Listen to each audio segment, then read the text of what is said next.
Dr. Kipp Davis, you traveled from Canada, somehow made it through the border and came to visit me to record this course that we have here, The Real Ancient Israelites. Huh? The border crossing, I had to do it twice. I know, it was crazy. Your traveling here was interesting. You came to the studio, The Real Israelite Religions. And of course, you're dealing with the facts on the ground and propaganda. Can you tell us what you think people will gain from this course and why they should take it? I think if you have any interest in the Bible, or if you have any interest in history, or if you have any interest in literature, and even if you have any interest in the translation of religion and religious ideas in popular culture and within our modern world, I think you're going to get something valuable and useful out of this course. What I'm trying to do is I am trying to provide I'm trying to do two things really. On the one hand, my course is trying to provide a very practical, real world picture of what religion and culture and life was like within Iron Age Israel, this place and this time that we identify as so-called biblical, what it actually looked like and how people lived and what they thought about God and how they worshiped him. But then on the other side of this, I spend a great deal of time talking about the actual text of the Bible and how it's developed these ideas for its own purposes and in many respects for its own ideology or even ideologies. Because I think we can identify elements within the text itself which are not always entirely congruous to one another. One of these, just as an example, like one that I'm thinking of off the top of my head, I deal with in my lecture on kings and prophets, where I show two sides of this picture. Within the Bible, we have elements of like royal propaganda. We have elements of state apologetics for the throne and for the kingdom and for the benefit of the ruler. But then you also have embedded within the text of the Bible resistance. Texts which were clearly produced by people who were in opposition to the royal household and the throne and the administration. So you've got various pictures of what's going on. And you go into something that I saw, a really interesting video recently that really caught on fire. It went viral by our friend Dr. Justin Sledge on Esoterica on the origins of Yahweh. And of course, you go in this course specifically kind of addressing some of this material. Where do we think Yahweh comes from, and how this gets incorporated into the biblical corpus? How this name, we didn't know about this name before, and then it's now being revealed to Moses. So what is this tradition? Yeah. But I just wanted to tease people to say, this is a very thorough course. I edited this course. It's 13 hours of content. The amount of time that went into editing it is a different question. But I wanted to just highlight something. You keep bringing up Josiahs Reform, and this is a very pivotal moment by academics of the biblical corpus, the kind of propagandistic approach from the authors of the literature, that they have different views too. This is something worth thinking about, is how do these authors, how do these prophets think, etc. But I asked to kind of get this out there, you can see I'm jabbing at the fundamentalist angle here to say this Josiahs Reform, it's almost like the propaganda worked because everyone accepts that, his perception of Yahweh needing to be in this central location and the worship needs to be out of this particular place. That became the hook, line, and sinker everyone buys today, as if that was really from God. Yet for millennia before Josiah came on the scene, that was never even thought of. It was just That's what you're showing about the material evidence. Even in the Bible, we see this hinted at. Can you talk about that a little more? Yeah, absolutely. This story of Josiah, I think, is maybe one of the most important and also one of the most interesting within the entire Old Testament, for the reasons that you've alluded to. So it's on the surface of it, it looks like it fits right within this biblical picture, and so much of this is by design because it takes place within what scholars call the Deuteronomistic History, which begins way back in the book of Joshua and then stretches through the book of Judges and then First and Second Samuel and First and Second Kings, and it culminates with Josiah. So right at the outset, if you're reading this from basically start to finish and you get to Josiah, the expectation is you know what's going to happen and you know the problem. And Josiah provides what seems to be a very natural solution. Like, it's one of the amazing things about reading the Deuteronomistic History. And back when I used to read it as a sincere evangelical believer, was just how stupid it seemed everybody was, where they constantly got these very simple things wrong, right? I mean, the minute you start disobeying Yahweh and promoting the worship of other gods in the Jerusalem temple, or, the promotion of worship outside of the Jerusalem temple, everything goes wrong. But then when people, do things correctly, then everything is good. So it's setting up, the story is setting up this conclusion to the point where when you read it, the expectation is, oh yeah, of course this is what happened. Of course, when Josiah undertakes these reforms, everything works. If I can add in there, just with you on the evangelical mindset here, is that like they force you to the conclusion where it's like you almost are thinking, how silly, what do they gain from keep worshiping these other gods? How stupid. Don't they see what's happening to the world in their nation because of this?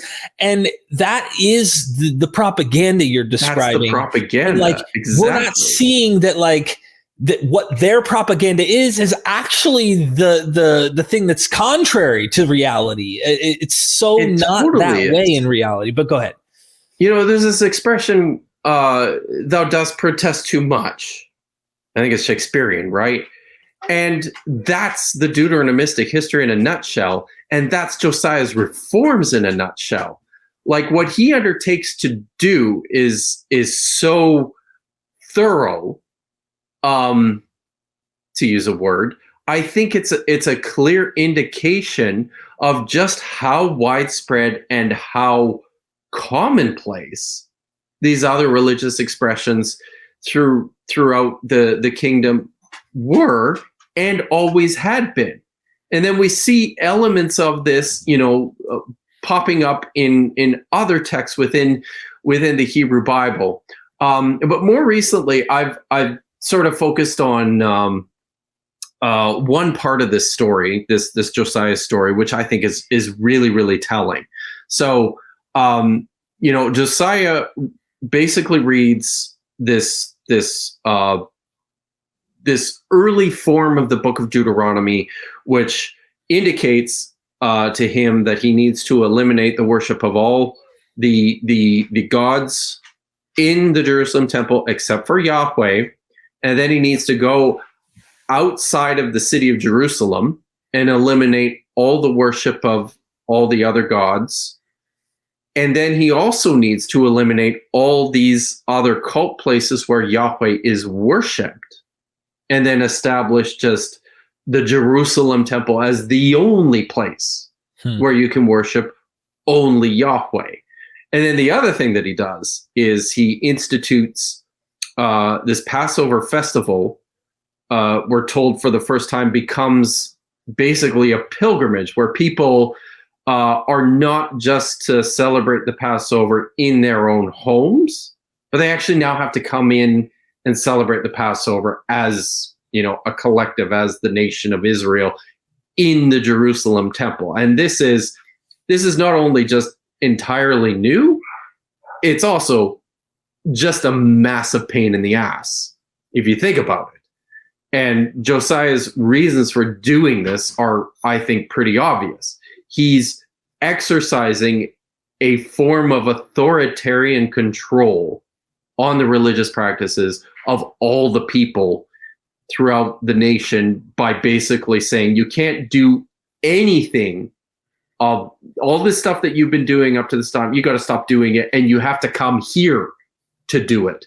Now, I just want to say one thing about this that I've started to see within the story, which I think is really interesting, and it's really subtle.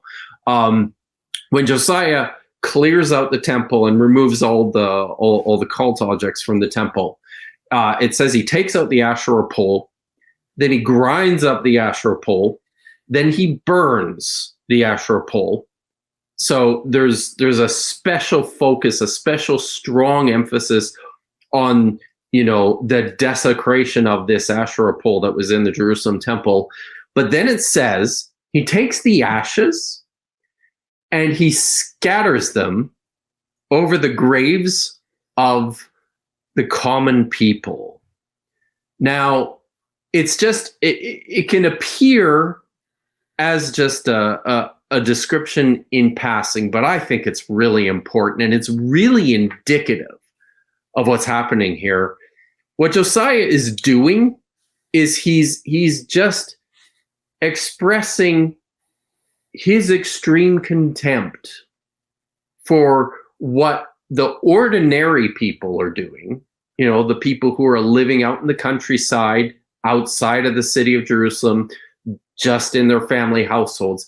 He's basically expressing his contempt for their religious practices, because within the households is where Asherah was worshipped, not just in the Jerusalem temple, but also within the households. And the worship of Asherah was very prominent within these households. So for him to basically throw this Asherah pole, this burned up, destroyed Asherah pole, and desecrate the graves of the common people, this is him basically thumbing his nose at them and saying, yeah, this is what I think of all your little household cults and shrines, and you better just stop doing this stuff. To use a New Testament example of this kind of propaganda, even though your course is specializing on the Old Testament ideas or Hebrew scripture ideas or ancient Israel, etc.,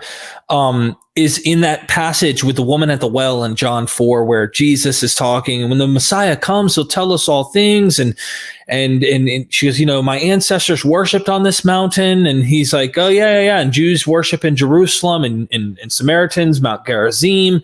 He goes, but soon, and now is the time where anyone and everyone will worship not on that mountain or on this mountain, but in God and Father in spirit and in truth, almost anywhere. So there's already an anti-Jerusalem kind of anti-Mount Gerizim propaganda in the New Testament here, and suggesting, screw those mountains, God will be worshipped anywhere and everywhere. And that is the new propaganda that we have, but really it needs to be in spirit and in truth, which means the Christ cult kind of position.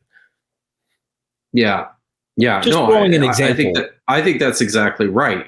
And that's what you see expressed throughout the Hebrew Bible, are these similar sorts of expressions, which are clearly and obviously designed to denigrate forms of worship that the writing elites in the Jerusalem temple found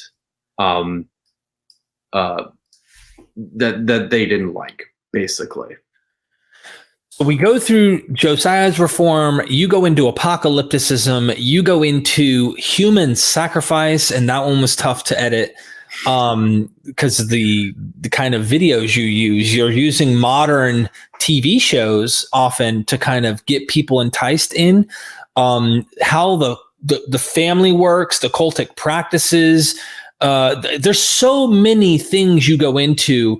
What can someone who takes this course walk away with? By the way, if you do get this course, and I hope you do, you're not only helping Kipp Davis, you're not only helping MythVision, but you're also going to own it for life. It's all in super high quality. It's 18 lectures. It's 13 hours long. You can share it, watch it with your friends, meaning you can like have them come over and check out the videos and stuff. I mean, there's so much you can use this for, but what would the biggest takeaways be in your opinion, Kipp, on this course? So just to give people an idea of what they're going to get. So yes, there's the 13 hours of lectures. There are over 30 pages of notes that I've included with the course. There is a bibliography that I believe has almost 150 entries in it of secondary literature that you can read to help further your exploration into various topics that are of interest.